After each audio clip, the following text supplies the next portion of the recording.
And these blue flowers are beautiful. Oh, And tulips, different.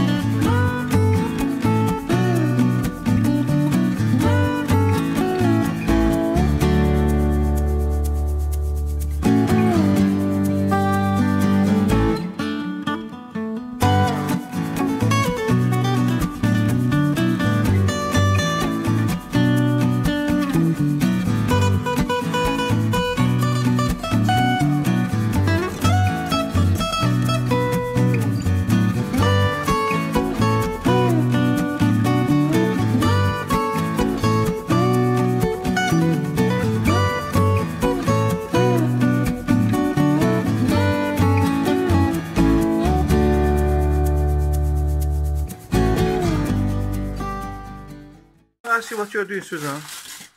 those are Borlotti beans, and we're having them with our shepherd's pie tonight. We grew them last year, wasn't it? This Oh, what is year, this? Yeah, this is this year.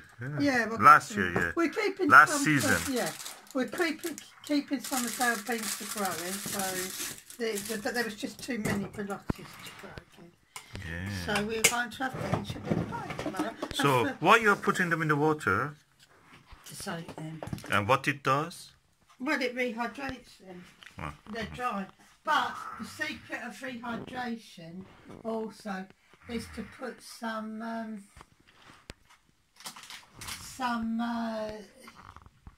soda in there. Oh, baking soda. Yeah, and I can't find it in the cupboard. Oh, God, I've got to get the lid off. Well, he found it in the cupboards. Because it was on the top shelf and I'm only little. Now, I think a good teaspoon of this. Oh, that helps the softening of the skin. Yeah, it does. It will soften the skin and it just hydrates it. Yeah. Rehydrates. And then it will rehydrate. Yeah. And by tomorrow morning, those beans will be well and truly soft and for cooking. Sunday lunch. Yes. Shepherd's pie. Shepherd's pie. Beautiful. Vegetarian shepherd's pie. Oh, lovely. Because I have an allergy for red meat. So. This is the lovely shepherd's pie that we have made from our own allotment produce and using our own beans and other vegetables. You can see the beans here. They are very good, very satisfying and filling. This shepherd's pie we made from our Borlotti beans, and I just wanted to show you that how enriching is this food with the Borlotti beans that we have grown ourselves. When you use any other bean, they don't look, or kidney bean you buy from the shop or something, they don't look nice. They are just kind of disgusting almost. Or when you use the Borlotti bean that we have grown, or if you grow it yourself, they're so enriching. They're so rich. The food is so rich. It's really nice. I like it. So what you say, Susan, about this? That's called the shepherd's pie, and it's made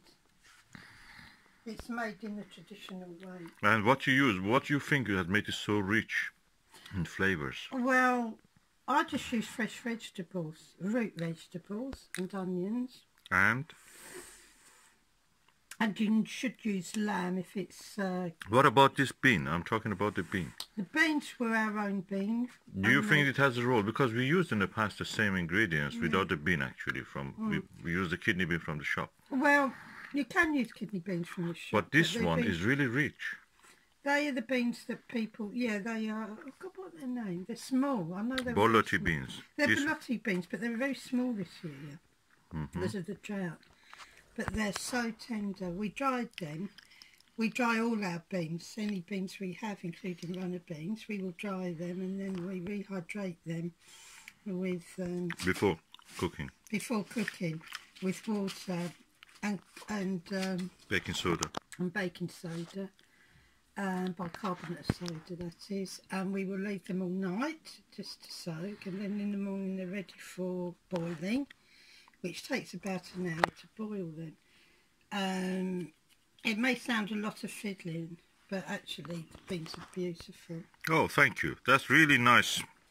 I think this is one of the best shepherd's pie I've ever eaten, because Usually they're not very rich. It just makes you feel not completely full. But really, it was filling you. Yeah, they're very filling, yeah. Filling, yeah. Yeah, very filling, full of protein. Yeah.